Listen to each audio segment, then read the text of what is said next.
का ना आपने जैसे अभी रिसेंटली हम सब जानते हैं एक इशू हुआ है जिसमें एक हिंदू लड़की है आरती बाई, उसका नाम था, फॉर्मर नाम था आरती बाई। वो सैटरडे 3 अप्रैल को घर से अपने जो घर में बताती है कि मैं पार्लर में काम करती हूँ उसके लिए निकलती है एंड शी नेवर रिटर्न्स।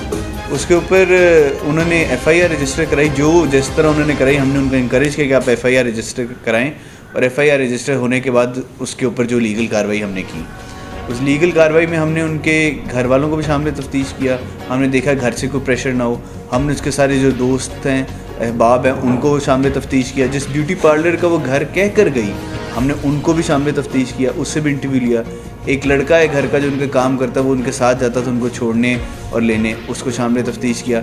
इन सब में कोई जो हमें थोड़ी बेसिक लीड्स मिली, उन सब की बेस पे हमने हर लीड को परस्यू किया, बट इवेंचुअली हर लीड जब वो डेड होती गई।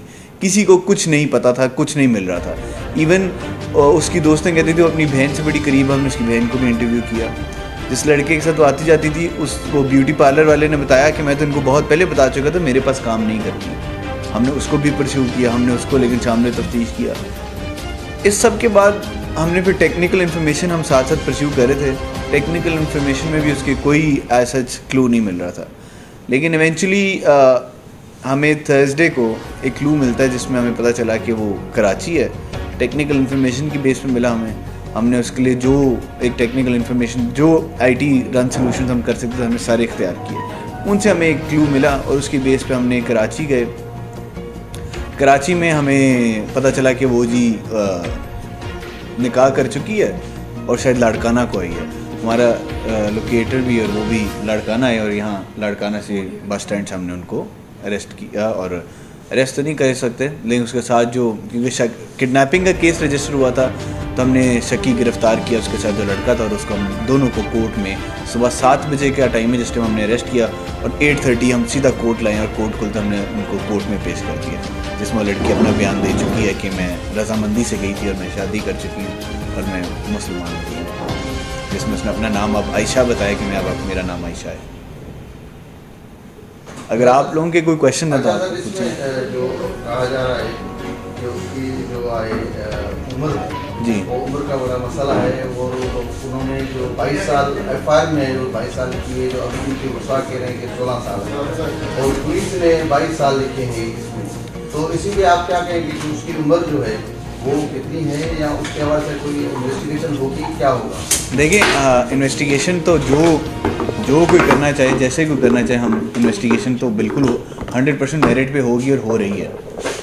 और जहाँ तक उम्र का आप मेंशन करें, उसमें मैं एक आपको ज़रूर बात ये बताना चाहूँगा कि ये जो एफआईआर होती है ना, एफआईआर का रूल लॉ यही कहता है कि जो कंप्लेनेंट कहे हम वही रजिस्टर करेंगे, और वही हमने रजिस्टर किया है।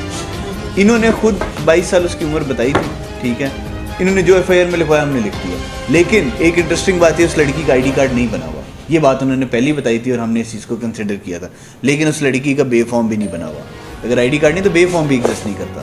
तो हमने उसकी आइडेंटिटी के लिए कोशिश की थी, हमें कोई आइडेंटिटी मिल नहीं रही थी। तो ये भी ये इस पर फिर अब ज़ाहिर बात है, वो जो भी मौक़िफ़ इख्तियार करें वो उनका राइट है, हम उस पर कुछ कह नहीं सकेंगे।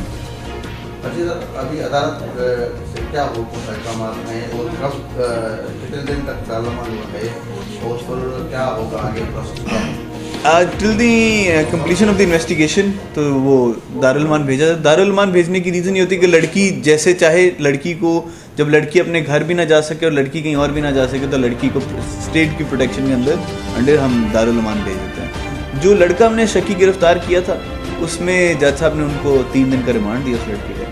वो 3 दिन को पुलिस कस्टडी में चला गया, और जो लड़की है वो दारुल-उलमान चली गई। वो पहले मजिस्ट्रेट के सामने हमने पेश की, उसके बाद सेशन जज साहब को पेश की, और उसके बाद दारुल-उलमान का ऑर्डर हो गया। दारुल-उलमान में लड़की के जो वर्षा है जी के बाद उनका कहना था कि लड़की को दबाव प्रेशर में रखा गया जी, और उनके साथ साथ ये भी उसने पुलिस पे इल्जाम लगाए कि पुलिस हमें गुमराह रखी है इतने 7 दिनों तक। वो 62 लोग हैं और पुलिस उनकी फेवर कर रही है, उसकी वर्षा।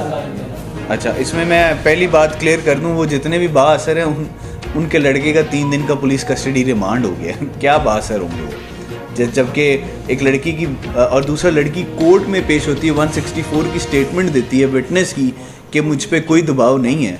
तो मैं और जज दोनों, कानून बेबस है, इसमें कोई दबाव की रीजनिंग ख़त्म हो जाती है कि किस तरह का दबाव हो सकता है। जब आप ऑब्वियसली अगर आप देखें ना कि एक लड़की एक विटनेस खुद आती है और ख़ुद आके कहती है कि मेरे पे कोई प्रेशर नहीं है, वो जज साहब को खुद कह रही है, तो जज साहब और मैं हम दोनों we can't really pursue any lead over it. लेकिन उसके अलावा जो आप बात करें कि वो असर रसूख वाली बात उन्होंने कुछ की और पुलिस ने उनको गुमराह किया, तो बिलीव मी हमने उनको पहले FIR के लिए भी हमने इनकरेज किया।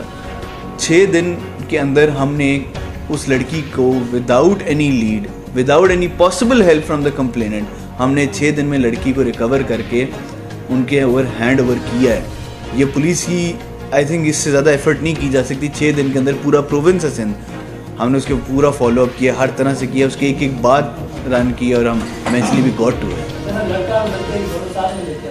जी बिल्कुल, ये लड़का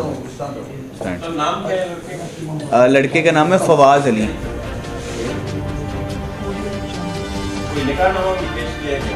अब वो कहते निकाह हो गया लेकिन अभी तक पेश नहीं हुआ। अच्छा सर, वो ये मुझे बताएं कि अभी इन्वेस्टिगेशन रहेगी तो वो किस हद तक होगी? देखिए पुलिस की इन्वेस्टिगेशन तो बिल्कुल जारी है, इसमें कोई डाउट नहीं है, क्योंकि वो हिंदू जो मिनारिटी वाले हैं ना उनका एहतियात भी हुआ है और उनका कहना है कि ये जो है ज़बरदस्ती निकाह हुआ है और लड़का जो है वो हरासा है। देखिए बिल्कुल, इसलिए अगर लड़की हरासा भी है तो दारुल उलूम एक न्यूट्रल प्लेस है, लड़की को प्रोटेक्शन भी मिलेगी। लड़की को देखें यही मौक़िफ़ वो लड़के वाले भी इख्तियार कर सकते हैं कि इनको हरासा किया जा रहा है, ठीक है, तो ये प्रोटेक्शन उनको दोनों दारुल उलूम दोनों साइडों से प्रोटेक्शन देता है, ठीक है। उसका फ़ायदा ये होता है कि वो लड़की एक न्यूट्रल प्लेस पे है, लड़की जैसे चाहे जो चाहे वो सोचे, अपना एक तो फैसला करे, वो चाहे तो वो स्टेटमेंट रिट्रैक्ट करे ना करे तो लड़की की चॉइस है। लेकिन लड़की को किसी ने हरासा हमने नहीं किया। देखिए 7 बजे हमने अगर अरेस्ट किया है, 8:30 कोर्ट खुलता है, हम 8:30 कोर्ट में उससे पहले मौजूद हैं, तो पुलिस का तो कोई रोल हो नहीं सकता था। उसके अलावा जो आप बात करें कि वो लड़के वालों ने उसको हरासा किया, लड़की कहती है कि लड़के वालों ने मुझे इंसिस्ट किया था कि आप वापस आएँ, मैं नहीं गया। अभी लड़की का क्या कहना है उसका? लड़की का कहना है कि मैं बिल्कुल अपनी रजामंदी से की शादी की है, मैंने मुसलमान हुई हूँ और मैं यहीं रहना चाहती हूँ। बाकी जो फोर्स्ड कन्वर्जन का इशू होता है, जो आप दूसरी इश्यूज़ कह रहे हैं कि उनको हरास करके किया जाए, लड़की वो अब उस पर अभी इन्वेस्टिगेशन हो सकती है, लड़का पुलिस कस्टडी रिमांड में, लेकिन कोई डेफिनेटिव बात हो नहीं सकती। मैं आपको कुछ कह नहीं सकता कि हुआ या नहीं हुआ, लेकिन अपेरेंटली लड़की की स्टेटमेंट जो कहती है वो यही है कि नहीं हुआ। उम्र का तयन अब ये है कि उसका बर्थ सर्टिफिकेट देखा जाएगा, बर्थ सर्टिफिकेट हो अगर मौजूद नहीं तो फिर वो एज टेस्ट होते हैं, वो अदालत जैसे चाहे कंडक्ट करे, वो अदालत की डिटर्मिनेशन बिल्कुल वो भी हैं, वो भी बिल्कुल डिटर्मिनेशन, लेकिन एज डिटर्मिनेशन का एक बोर्ड सेशन जज साहब के अंडर बन सकता है जिसमें वो सारी एविडेंसेस वो कलेक्ट करते हैं। ये बिल्कुल सही कहना है, एजुकेशन के सर्टिफिकेट्स होते हैं, रिस्ट टेस्ट होता है, उसके अलावा उसका बर्थ सर्टिफिकेट अगर नहीं अवेलेबल तो उसके अलावा डेंटल टेस्ट भी होते हैं, जो भी जिस तरह वो चाहें वो उसको एज डिटर्मिनेशन की जा सकती है उसकी। देखें वो बेहतर जानते हैं, लेकिन लड़की कहती है कि वो लड़का एक मार्केटिंग एजेंसी में काम करता है, मैं वो लड़की का बयान ये है कि मैं उसको 1 हफ़्ते पहले मिलने गई थी कराची में, 1 हफ़्ते पहले मेरी उससे रब्ता हुआ था जॉब के सिलसिले में, और मैं जॉब के सिलसिले में कराची गई थी और मैंने वहाँ जाके फैसला किया मैंने वापस नहीं जाना। वो लड़की कहती मेरे से प्रायर उससे कोई रब्ता नहीं है। बाकी जो इन्वेस्टिगेशन में सामने आए वो हम आपको बताएंगे।